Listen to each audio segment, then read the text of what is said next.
Hello, what's up again? Another standard deck tech, and Preksha LB1 is now preferably legal to play now in all of the formats of the game. And we're going to explore an as usual submitted deck list since we already had the idea that this archetype would really be one of the new inclusions in standard. And so we'll check some variants kind of for the builds that we're going to try to check if they would be very effective in this scenario. So we have this version, which is, we call this one as a toxic Abzan aggro in a way, that is black, green, and white aggro. Since the cards were mostly supported in this build, three colors would be very possible even for an aggro deck. So we check this kind of distinction for these color versions of the toxic archetype. So we have 20 creatures, 4 enchantments, 7 instants, 6 sorceries, and 23 lands to go hand in hand with the fix. So we can start with, since we're basically aggro, we have some explanations of some of the 1-drops and 2-drops here, and basically that's bloated contaminators, the max mana cost in terms of the creatures. So we have Bilious Cold Welder. It's a 4 to cast 1/1 deck that and toxic 1. This is basically having a 1-drop, which can later on trade out to most of the creatures because of the touch ability.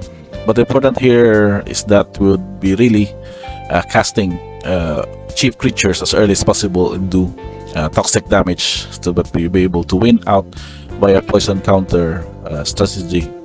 And along with that, we have another 4 of the new version of a Mother of Runes for the corrections. This is Skrill Defector Might. This is a 1 to cast 1/1, also toxic 1. It can't block though, but there's an ability that you can pay 2 life or white to tap. You can have this activation where you can choose a color. Another target creature you control gets toxic 1 and hexproof from that color until end of turn, and it can't be blocked by creatures of that color this turn.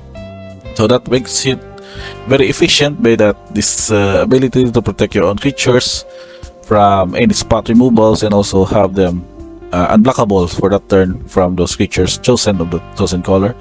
So in this combo also we'll have the Venerated Rakdos. This is probably the new 1-drop we'll talk about card in the set, because its ability that whenever a creature you control becomes target of a spell, target opponent gets a poison counter. So in a way that you can be able to protect this one and also have this kind of instance and parts that you can have them toxic in the setup. For example, we have a Homestead Carriage. This is basically targeting a creature you control would have a Venerated Rakdos ability trigger and put a poison counter on your opponent. So not only having a 1-drop that can hit for this 1 or 2 poison counters early on, which can be protected by Scrub so that it can bypass blockers. You can also have some of the peripherate issues or peripherate options in the deck. So another one of the 2-drop, which is also included here as a 4 copies because of the ability to double strike and toxic 1. So that means the double strike, you can have basically toxic 2 here because of the first strike damage and the regular damage hitting the opponents, and also becomes bigger because of some pump abilities that can make it efficient in its double strike ability. So that is our job on the list. And last but not least, I mentioned earlier, Bloated Contaminator, because of its ability to not only become a 4/4 trample toxic 1, but when it deals combat damage to a player, you will be able to proliferate. So any existing toxic counters added early on will be added 1 more whenever this creature hits your opponent for combat damage. Now for the enchantment that would also help out with the toxic is Decragent Communion. This is a 2 to cast enchant creature you control. Enchant creature is toxic 2, and then when enchanted creature dies, turn that card to the battlefield. So basically putting it out. You can also combo with the toxic, the Venerated Rakdos in the battlefield, and also have your best creature enchanted by this. So we have additional damage of toxic triggers added to your opponent, and also protect them from spot removals that whenever it dies, you just return that card to the battlefield under your control. So with that enchantment as a support, we also have several instances that also help out some with just having your creatures pumped, for example with diverse stand, and also spot removals with soul partition. So we're going back. We have March of Burgeoning Life. Additional cost to cast the spell may excel the number of green cards. Then this will cost 2 generic mana less to cast for each card exiled. But the option here is that choose target creature with mana value less than X, then search your library for a creature with the same name as that creature and put it in the battlefield tap. So basically searching out, you can basically search out the same or another copy of Rot Priest to have more triggers added as you go with other enchant creature or sorcery here that can trigger whenever a creature you control becomes the target of a spell. So along with it, the Tiber Stand, we have 4 copies of this. Target creature gets subspecs X and gains X proof, and it is stackable until end of turn. So the bonus pump would just be very efficient in terms that you might have some extra damage to pull off against your opponents. But the purpose here is that you can basically have them indestructible and X proof until end of turn because of its ability to 1 green. So 4 copies of those. We also have 2 copies of Partition. So when exiled target tunnel permanent, just as long as the card remains exiled, the owner will play it. So it may cost 2 more to cast in addition to that. But the purpose here is that's basically exiling any threats that your opponents place or any non-land permanent, which means not only the creatures but also some enchantments or artifacts that may become very relevant to be dealt with. So you might just have soul petition to just delay it up until that you can be able to pull off your damage through your toxic strategy. So for the sorceries, again, the Homestead Carriage to pump out triggered the Rock Feast and also have some extra buff to your creatures, and also with flashback makes it twice the spell. And also we have Dawn of Ichor. So this is basically your spot removal in the main deck, wherein target creature gets -4 for until end of turn, and also the bonus to proliferate those toxic tokens, those some counters added to your creatures, and also for other options that they have in this deck. And last but not the least, your land components. Because of Abzan, you have several mana fix.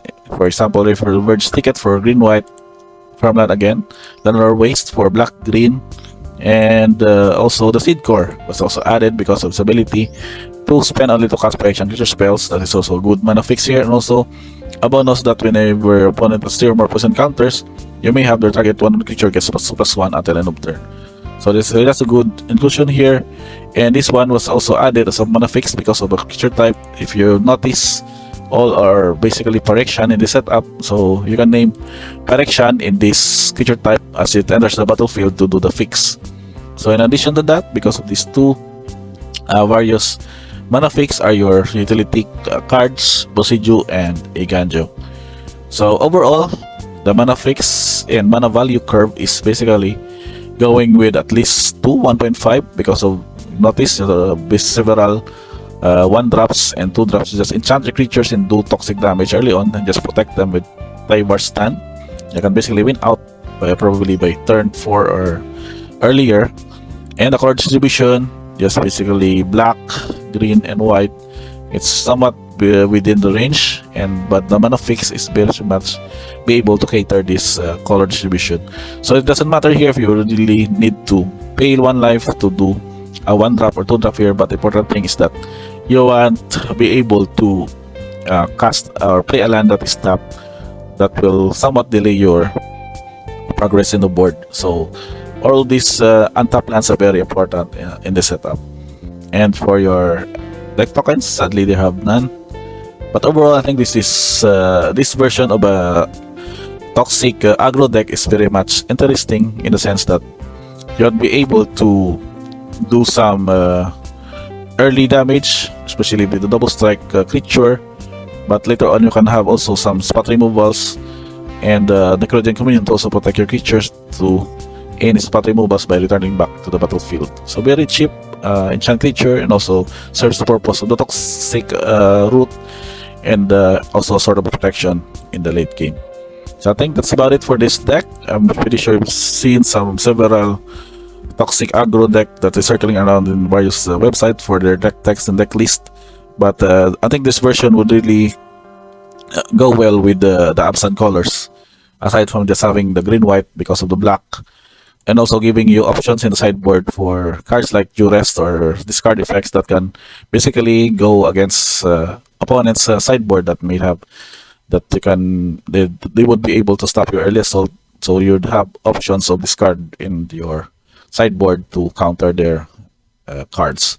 So that's basically about it, guys. Thank you for checking this video. If you like this one, just subscribe, the lower right button, notifications bell on for more of these. Praksha will be one standard deck list, and also we'll be able to dwell also in the Pioneer format and maybe in the Modern format with these new cards that was added in our card pool.